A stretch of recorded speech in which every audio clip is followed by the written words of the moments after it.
Welcome to Ali Fitness Podcast, a weekly production all about bringing health into fitness.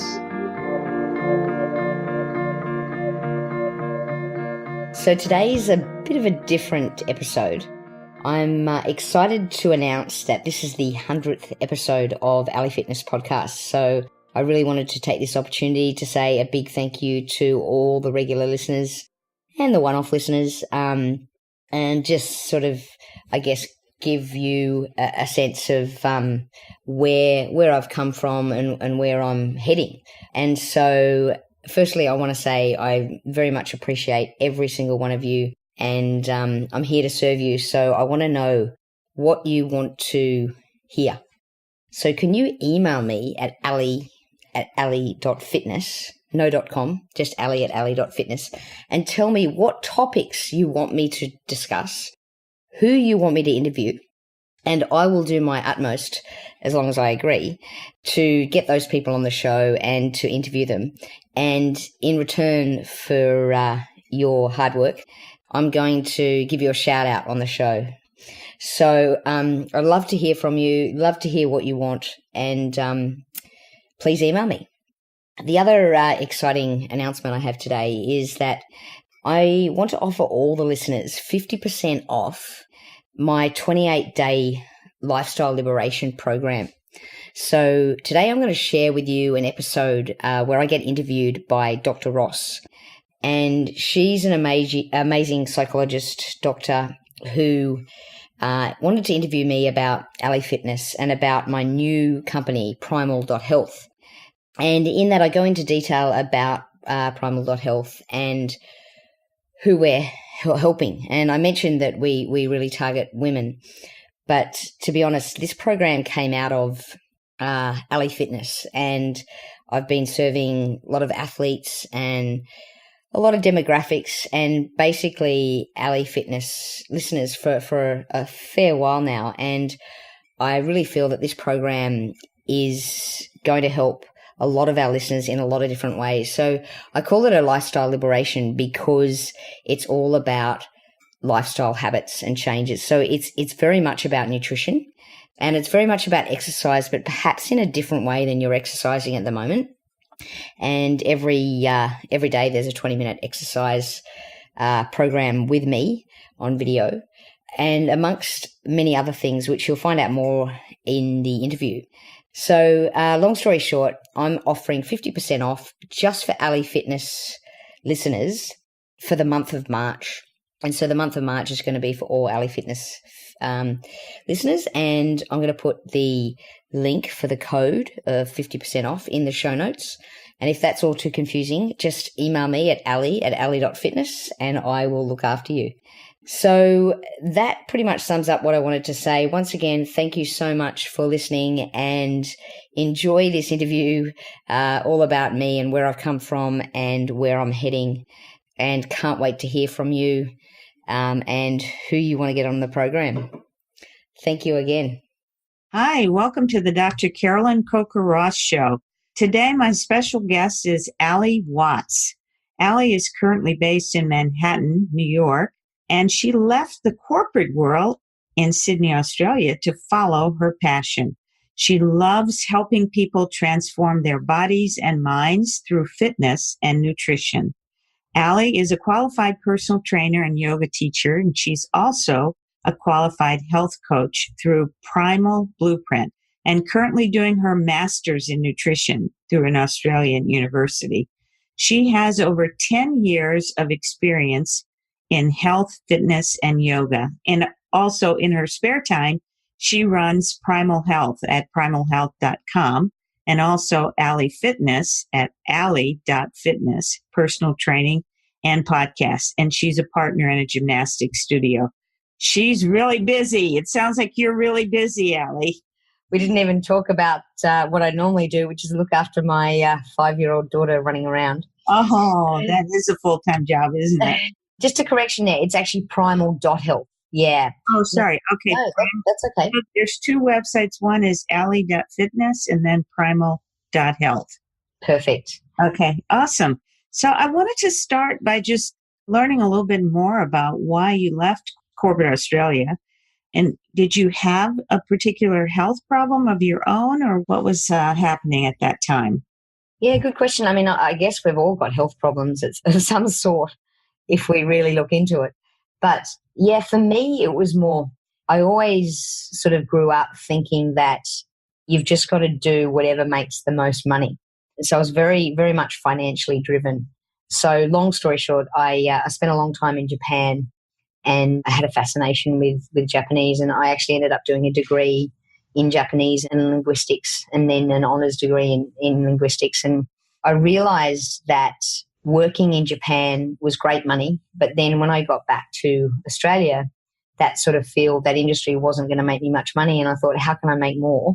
So I better get into banking because banking makes lots of money. So I got into banking and became sort of a branch manager and then a home finance manager and then a business banker. So lent money to businesses and absolutely hated it.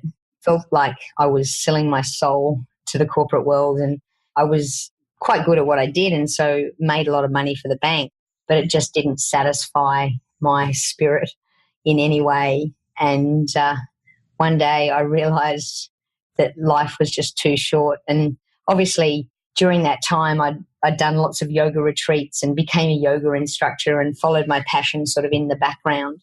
I think I may have even been a qualified personal trainer, just did a course for fun and realized that it doesn't matter how much money you make. If you're destroying your health and your soul, then you're going to spend all that money on health anyway.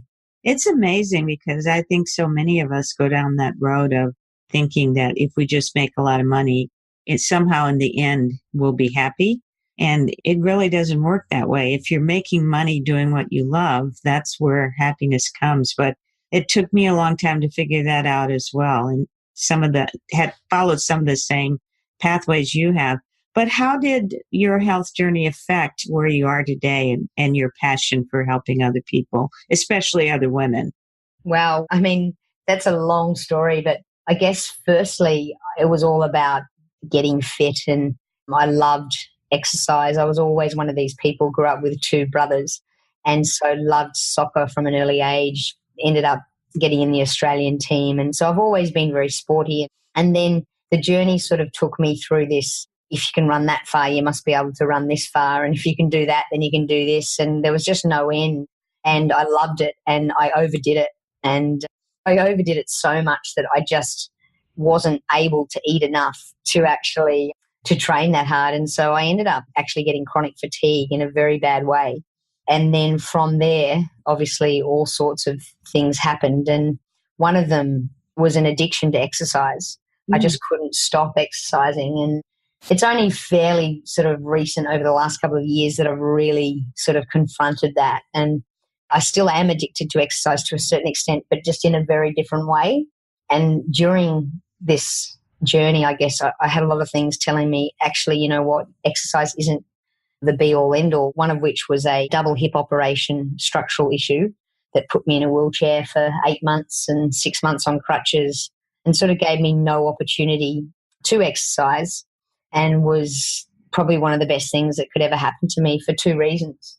Firstly, it made me get into meditation, which was the best thing that ever happened to me.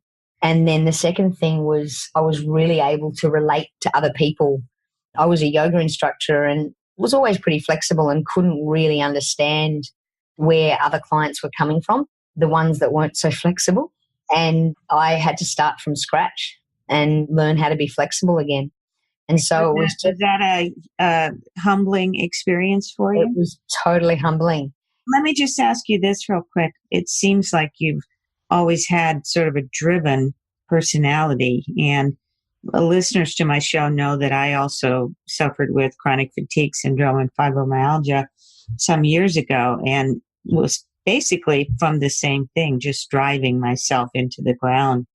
But I wondered with the exercise, your addiction to exercise, what is it that your mind, your spirit, whatever, felt that it was getting from the exercise? What was it that you needed that made you so driven about exercise?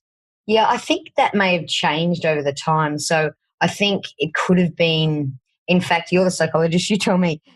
In fact, I shouldn't have even brought this up because now I'm going to get a counseling session. But No, you are not. You have to pay for those. Yeah, exactly. No, I think it actually changed a bit. So initially it was probably just the endorphin rush. And then it became, hey, this is something that you're good at, you Right. can get better at. And If you were to get better at it, what did your mind think would happen, though? yeah, I guess I can't answer that. And then maybe I should come and see you. And then from there, it was more of a, I actually don't really know the answer. Like I said, I think you could probably tell me. But I do know that it was becoming detrimental to me and I had to change in order to live a better life. And that's where I guess I could also see that in other people. And I was training a lot of athletes at the time and I could see quite a common theme with it. And from there, I realized that it's not just about being fit. In actual fact, it's about bringing health into fitness. And that's where Ali. That's a huge difference. And Totally. I've worked with athletes who have eating disorders, including also having exercise addiction. And I know during my driven period of my life that what I got out of being so driven was just things like recognition and a feeling of like, if I make more money, I'm going to be more secure. You and I were just talking before the program about the connection between money and health and fitness. And I think many of us drive ourselves into the ground thinking that if we have just a little bit more money or just enough to put into our retirement plan, then that will kind of solve all of our problems. So that's why I was interested. I can't tell you your reason for why you were addicted. I can just share with you what my experience was, and everybody has a different take on that. Yeah, it's interesting. I mean, I actually think there was multiple reasons. One could have even been ability to be able to control.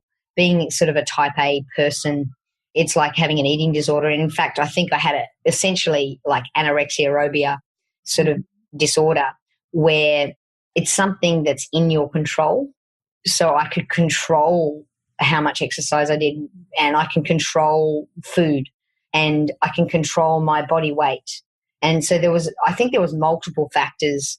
And I talk actually extensively in one of my podcasts about that. So in answer to your question, I got into fitness for myself and then it slowly transitioned. I saw what was happening. All these people were fit, but they weren't healthy.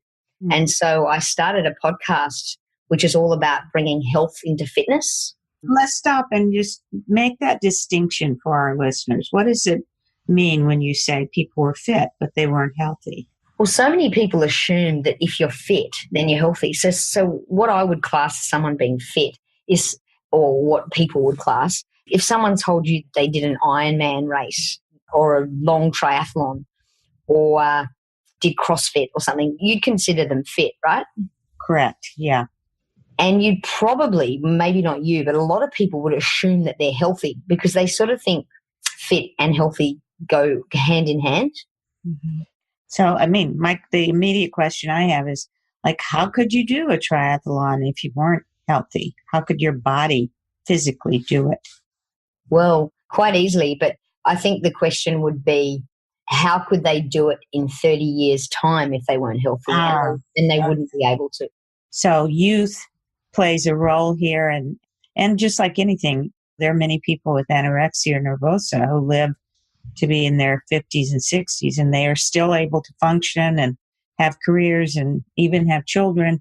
But as time goes on, their bodies deteriorate. So how are you helping your clients bring health into fitness? Yeah, so as you can see, it was a journey for me, and it still is a journey for me in prioritizing health over fitness. So I do that by interviewing people like yourself who can give tips on how to be healthy and fit. And so I interview professional athletes to find out how they do it or how they don't do it in many cases. And then also interviewing lots of different doctors and specialists in their field. And I felt, though, on this journey that wasn't quite enough. And the reason I felt that was because I came across all these women sort of between the ages of about 30 and 60. And I know you can probably relate to this. I feel like they're very neglected. The group of that sort of demographic to me I feel have a lot of, I'm not sure exactly what it is, but they just don't get a lot of attention. And whether it be like a lot of them are mums and put other people first, but I feel like they're not being heard. And I feel like they're a group of people that are amazing because I'm one of them and you're one of them, but need help in the areas of health and nutrition and lifestyle. And I'm not talking about a diet because that's where we've all come from. And if you really face reality, we know it doesn't work. But I'm talking on a broader scale. I felt that I had to build a company that could help women just like us, like body, mind, spirit, inner child, relationships, and finances. So not just about one sort of small domain of dieting or food. Well, I just have a question for you. Do you think it's with women feeling being neglected during that time in our lives? Is that a cultural thing, or do you see that as much in Australia as you do in the US? Yeah, I do, but I don't think Australia and US are that different that we could bother comparing. I think if we're going to compare, we'd maybe compare like an Asian country like Japan versus the US or something like that. I spent 6 years in Japan, living in Japan, and I've spent 4 years in Hong Kong. How do women fare there? Yeah, funnily enough, I actually think, okay, maybe the situation could potentially be slightly different, but I feel that they're still a neglected group. I mean, when I say neglected, I just don't think we're understood, nor do we understand ourselves because of the way we change as we get older. Yeah, I think that's a very profound statement and very true that most women are working now, or at least over half of women are working. The other probably have children and their lives are busy and hectic, and they don't take the time to realize that their bodies are changing, their lives are changing, what they want and need is changing until sometimes they have a crisis. Yeah, and I think the biggest frustration that I see, and I've definitely gone through this as well, is it's worked for me in the past, but it's not working now. And I don't have the same body that I used to have, and it's frustrating me. Yes, welcome to the frustration club. That's not me talking necessarily because, I mean, my body is... Other women, I hear the same story over and over that you're hearing. And Yeah. I think it's very true. And we'd all like to feel like we're 20 for the rest of our lives, but that's not going to be the case. Our bodies are changing. An interesting one thing I would say, the difference between, say, the Western culture versus potentially Asian, I don't like to stereotype so much. Mm-hmm. But one thing I do notice with, especially the Western culture, is aging is regarded as being something bad. Yes. And whereas I find that some of the other cultures actually almost, it's a wisdom that comes with it and respect. So like in Japan, for example, if someone's older than you, then you naturally respect them. Whereas I feel like in the Western culture, it's almost the opposite. It's like, oh, you're old and whatever. What do you have to offer? And we're starting to see that in the workplace too, where older workers who may have extensive experience in their, say they're a psychologist or my field, addiction medicine or addiction therapist, are being replaced by really young people straight out of school. Now, part of that is economic, obviously, because the younger people make less money. But I also think that part of it is ageism. Yeah. Yeah, absolutely. And I think so in the Western culture, we don't really ever really get told to appreciate aging and to enjoy it. And it's a part of life. And I guess in the same respect, we don't have an understanding of death like many other cultures. We sort of almost black it out. Yeah, avoid it. Avoid it. And then when it happens, it's like, okay, we have a funeral. We don't have like 14 days of celebration. Yeah, I know. That's so true. Yeah, I think that's a glaring flaw. So tell me, how are you able to work with the women you're working with to help them learn to value and nourish themselves on all those different levels that we're talking about? Yeah, it's funny you ask because I attract women that want to get really fit and healthy and look like me. And I don't say that because I look amazing. In fact, I try and promote not to look like me because it comes with issues. And what I mean by that, so I'm a very muscular, lean physique.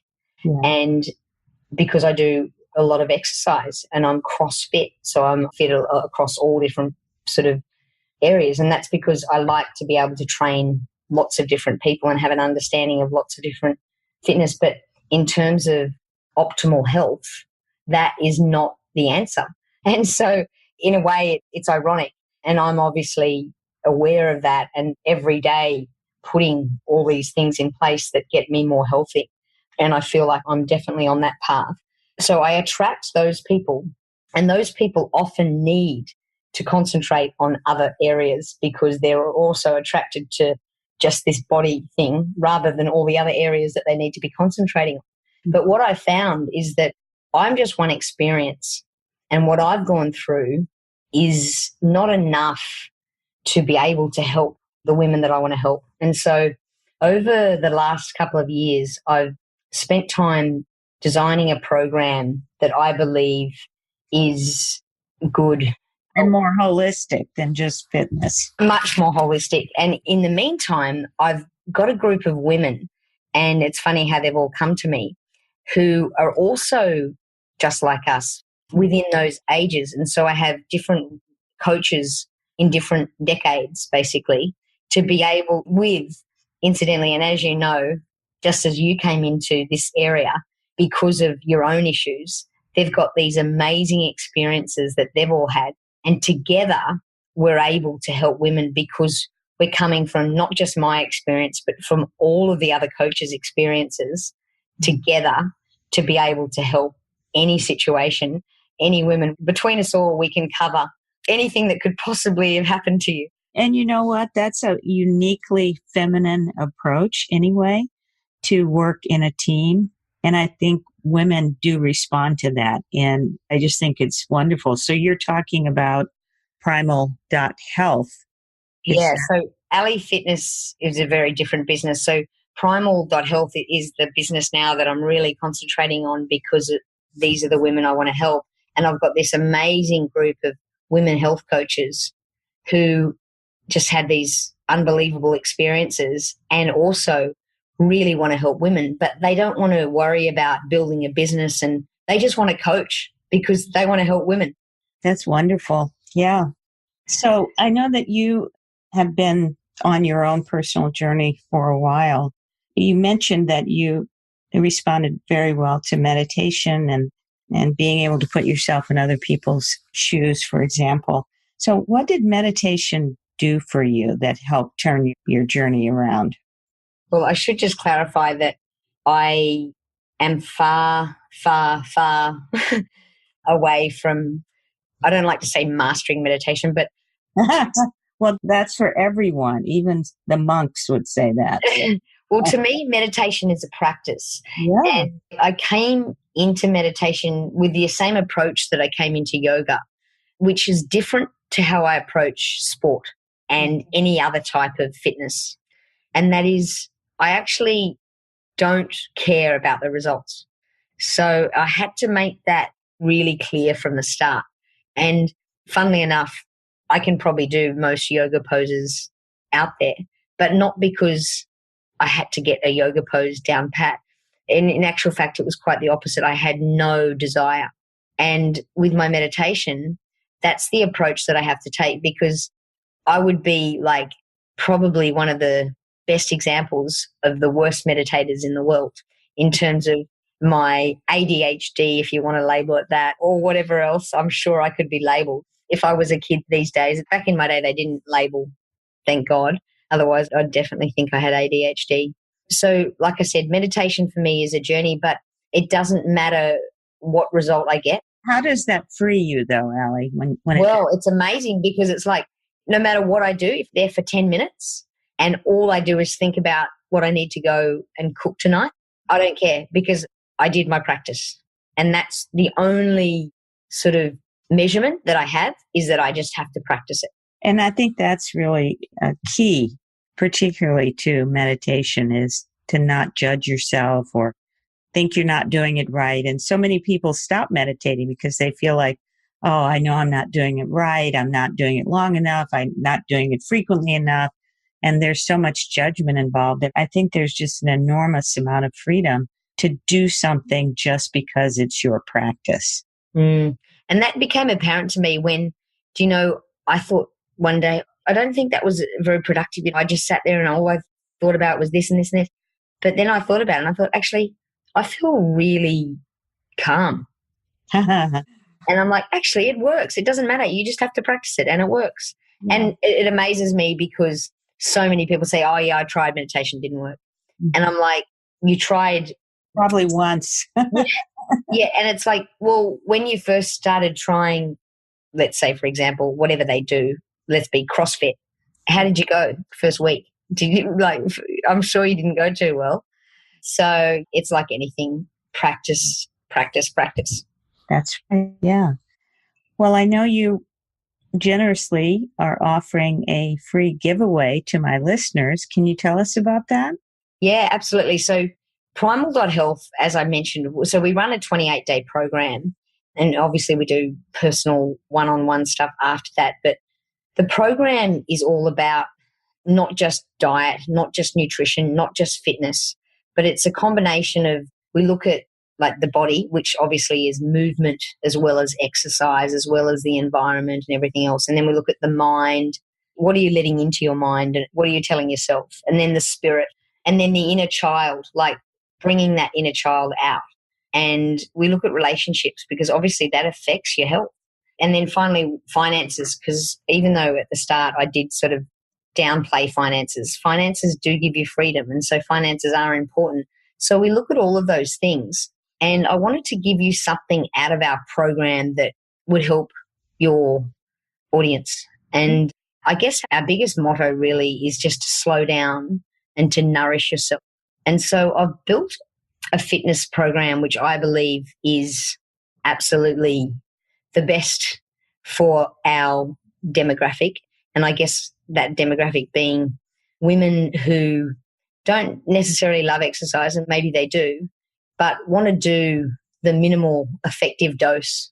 So they don't have a lot of time, but they want benefits. So most women, I guess I'm talking about, need strong bones, so bone density being very important. And obviously there's a lot of science behind this, but we really promote 2 days of like resistance training. And that can just be simple, like body exercises, body weight exercises, but we also give an option to add weights if you like. And in my video demonstrations, I just use tomato sauces and stuff from the fridge as weight. Oh. Because the reality is that a lot of women don't have time to go to the gym and don't need to go to the gym, because all the videos that I do are actually all in my home on the ground with very minimal and nothing if you don't want to bring it. So we promote 2 resistance trainings and then 1 HIIT style, so high intensity for cardio. And that can be done in several different ways. The best type of exercise is the one you're going to do. Everyone always asks me, what's the best exercise? It's like, it's the one you're going to do. So with the high intensity, I give lots of options. So I've written a program if you want to get on a stationary bike, if you want to run, or if you just want to do some more body weight exercises in a fast way. None of the videos, in fact, all the videos are 20 minutes. So none of them go beyond 20 minutes. So your free gift is a gift of a couple of videos, or? Yeah, so I'm going to send a video and you just need to let me know what video you'd like. So your clients just need to let me know. So we've got 2 resistance trainings. It's every day we've got something for the whole 28 days. So we've got 2 resistance trainings a week. We've got 1 high intensity. We've got a yoga, stretching and mobility, and then 1 that we call primal movements. How will they communicate that with you? Yeah, so they can send me an email. And if they're not sure, just say, send me a video.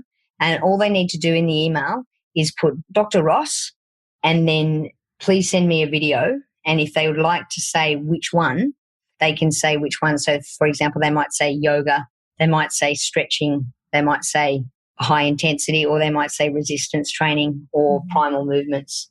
So are they able to access your email through the primal.health website, or? They can. Otherwise, they can just send me an email directly at Ali at primal.health. So it's just A for Apple, L for library, I for igloo, Ali at primal.health. Okay. Do you have any last minute words of advice for our listeners about? Well, I'm sure my advice, bringing health into fitness. I love that. I'm sure my advice would be very similar to yours, and that is don't bother with a diet and don't think that nutrition or exercise or one thing is going to change your health. It's a combination of several different things, and they all need your attention. So we can end that by saying there is no magic pill. Yes, unfortunately. Unfortunately. Although I must say, I sort of wish there was. And funny, I actually just got back from a cruise. It's the first cruise I've ever been on, potentially my last, but very interesting. It was interesting. I went to Florida and the Bahamas. And on the cruise, I actually had to start counting. 19 different people came up to me, all different ages and sexes, came up to me and asked me the same question. And it was almost like I had a T-shirt on that said this, but a lot of them grabbed onto their stomach as they asked this question. They said, how do I lose weight around here? Mm. Or a question along those lines. Some of them said, what exercises are best for my abs? And I mean, a lot of these questions actually came at me when I was at the bar or something else. So it was sort of a bit strange. But that's when I wish I had that purple pill that I could just pull out and just say, take some of these. I could have sold them for a fortune. If I was smart, I would say don't bother about doing my 28-day program, which is cheap and way undervalued. I'd be better off just saying, just buy these pills for $1,000 and I guarantee you they will change your life. And I'd make a lot more money, and I'm sure you could do the same. I was going to echo the exact same thing. I've had many times when people have asked me to prescribe diet pills or to advise them on a diet. And if I had been willing to go down that path, I would be able to retire right now. Instead, if there was one, but I wouldn't be able to sleep at night. And so that was more important to me. And let's face it, if there was one diet that actually suited everyone, there'd be one diet book. That's right. But it doesn't. So anyway, it's been really great having you on my podcast, Ali, and I want you to remind everyone of the 2 websites that they may want to visit. Yeah, awesome. So primal.health is primal.health. And I understand that you probably haven't understood a word I've said because my Australian accent's quite strong. And the other one is ali.fitness, ali.fitness. Yeah, and look, ditto back to you. Thank you so much for your time coming on my podcast. And what you're doing is amazing because I feel like a lot of the people that we're helping, if they've got deeper psychological issues, we're not trained in that, obviously. And we actually recommend that they come and see you because sometimes if you do have these issues, you really need professional help. And I know that you're helping so many people in that. Well, thank you, but I don't want people to think that my anchor program is only for people who have huge emotional scars. It's really, I think most of us in the world have pain. We have experiences that we haven't processed that have led us to overeating or overexercising or whatever our behaviors are. So absolutely. Sorry. And I guess what I mean is that you're able to really go there with them and find out what they are. Yeah. So I usually say to people, if you've tried all the things that you thought would work and then they don't work, then come see me. And I would say the same about you because I think you're doing great work. And we have the same philosophy, just a little different approach. So thanks again, Ali. It's been a pleasure. Thank you, Dr. Ross.